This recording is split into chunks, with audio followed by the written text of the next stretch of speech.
Assalamualaikum warahmatullahi wabarakatuh. Hai semua, berjumpa lagi. Hari ini kita akan membahas materi bentuk interaksi sosial disosiatif. Semoga kalian semua dalam keadaan sehat sehingga dapat menerima materi yang akan kita bahas secara bersama-sama pada hari ini. Hari ini kita akan membahas materi bentuk interaksi sosial disosiatif secara bersama-sama. Baiklah, kita lihat.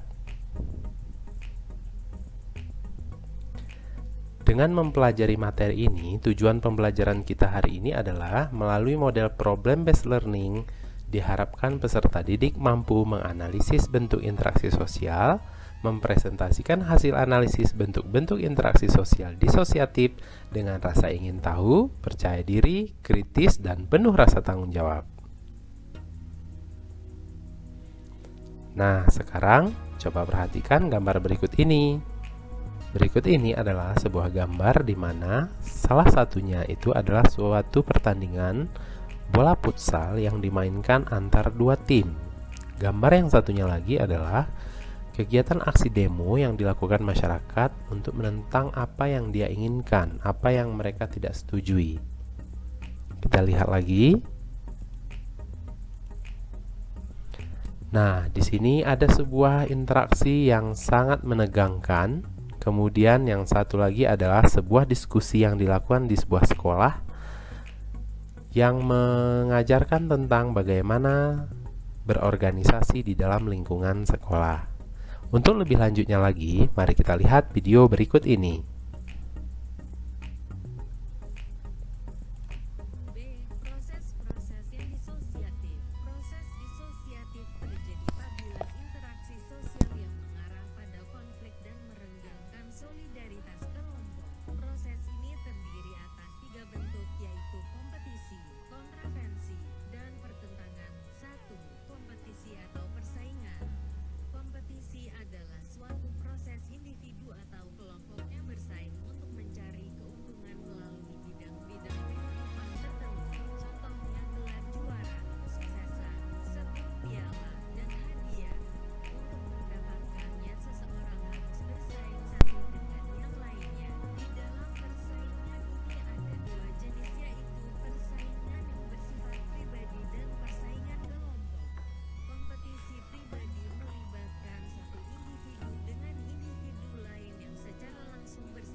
masyarakat seperti konflik pribadi, konflik sosial, konflik antar kelas, kelas sosial, konflik politik, dan konflik internasional.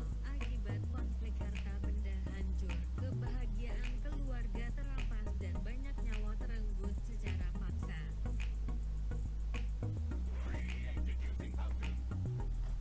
Nah, barusan kalian sudah melihat sebuah video yang mana di dalam video dijelaskan bagaimana pengertian isi dari bentuk interaksi sosial disosiatif.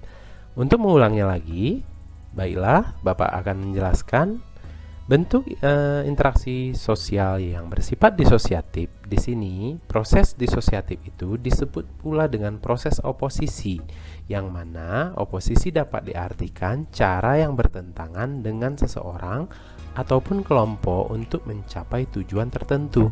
Di sini, disosiatif dapat juga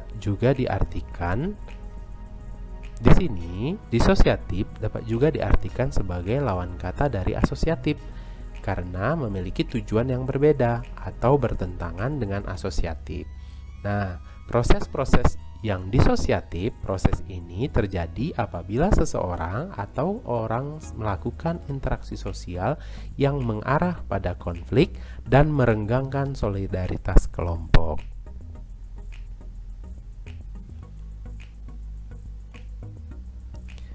Nah, kita lihat bagaimana bentuk interaksi disosiatif itu dapat berlangsung di kehidupan kita sehari-hari. Gara-gara basket sekolah, Salman dan sekolah tetangga berantem. Ada yang jadi korban luka ringan. Bahkan sekolah mereka jadi sulit untuk berteman. Dua sekolah itu memang sudah jadi musuh bebuyutan sejak dulu. Diturunkan dari generasi ke generasi tanpa harus tahu alasan. Siswa baru pasti otomatis langsung saling bermusuhan. Begitulah kekerasan, seperti api. Awalnya kecil, bisa membesar, merembet, meluas, dan berkepanjangan. Sekali menyala sulit dipadamkan, apalagi kalau apinya terus diberi bahan bakar, membentuk lingkaran kekerasan. Misalnya saja konflik SARA di Ambon. Mulanya cuma perkelahian dua pemuda, tapi merembet jadi perang antar dua umat agama. Memanjang hingga 5 tahun. Korbannya 5.000 orang dan puluhan ribu orang mengungsi. Hingga kini bukannya mungkin masih terasa. Ada 3 buah busuk yang dihasilkan kekerasan. Disingkat jadi kekerasan. Kekacauan. Saat kerusuhan 98 terjadi, orang-orang menjarah dan merusak. Tak ada aturan, manusia jadi beringas. Terjadi banyak kekacauan. Kekacauan yang terjadi di masa lalu, bahkan dampaknya masih terasa untuk sebagian orang hari ini. Kehilangan kesempatan.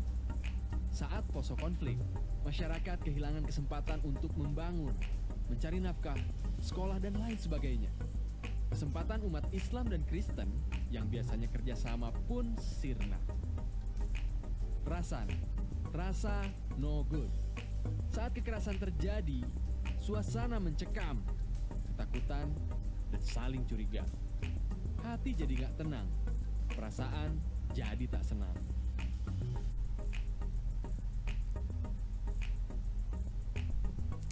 Nah, jadi begitu kita lihat video tadi, barulah kita memahami bentuk interaksi sosial disosiatif itu dengan bagian-bagian tertentu. Yang pertama itu ada kompetisi, yang kedua ada kontravensi, yang ketiga ada pertentangan. Kompetisi atau sering disebut juga dengan persaingan. Kompetisi adalah suatu proses individu atau kelompok yang bersaing untuk mencari keuntungan melalui bidang-bidang kehidupan tertentu.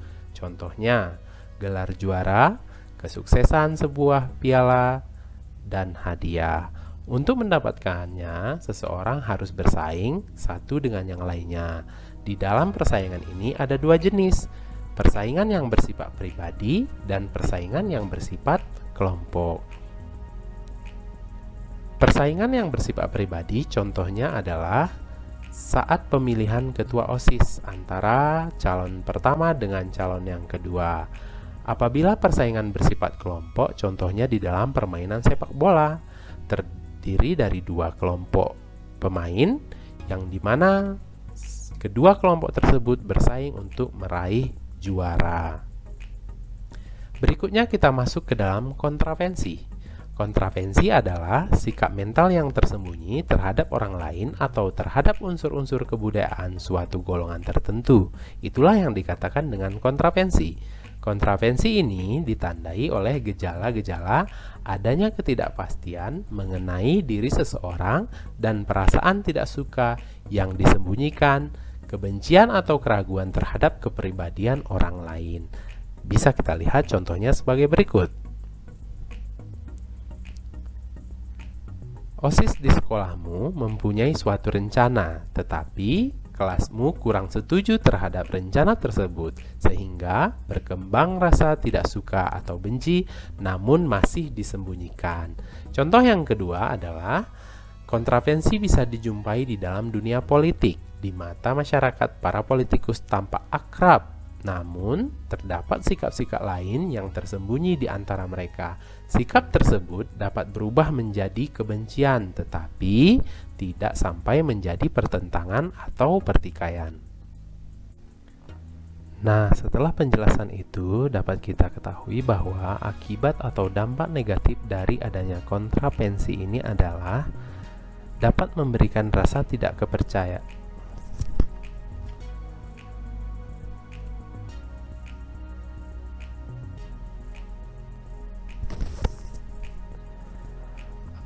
Setelah kita lihat pengertian dari kontravensi, dapat kita lihat akibat atau dampak negatif dari adanya kontravensi ini.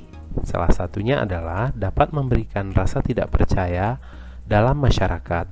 Ras ketidakpercayaan dalam kehidupan bermasyarakat sering terjadi lantaran adanya kontravensi yang dilakukan dalam kehidupan bermasyarakat.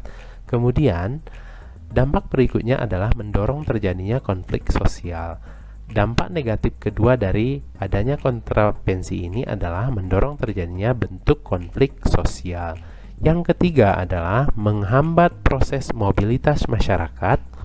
Proses mobilisasi dalam masyarakat akan terhambat dengan adanya kontravensi. Proses ini menjadi begitu penting dalam upaya memberikan dorongan kemajuan untuk menjadi kehidupan dalam masyarakat. Berikutnya, kita masuk ke dalam pertentangan atau sering juga disebut dengan konflik. Pertentangan atau konflik adalah suatu proses di mana individu atau kelompok berusaha untuk memenuhi tujuannya dengan jalan menentang pihak lawan yang disertai dengan ancaman dan kekerasan. Konflik terjadi jika dua pihak berusaha saling menggagalkan tujuan masing-masing. Nah, sekarang kita lihat pertentangan atau disebut juga dengan konflik. Faktor penyebab terjadinya konflik itu yang pertama adalah karena perbedaan antar perorangan. Kemudian akibat perbedaan kebudayaan. Kemudian perbedaan kepentingan. Setelah itu ada akibat perubahan sosial yang terlalu cepat.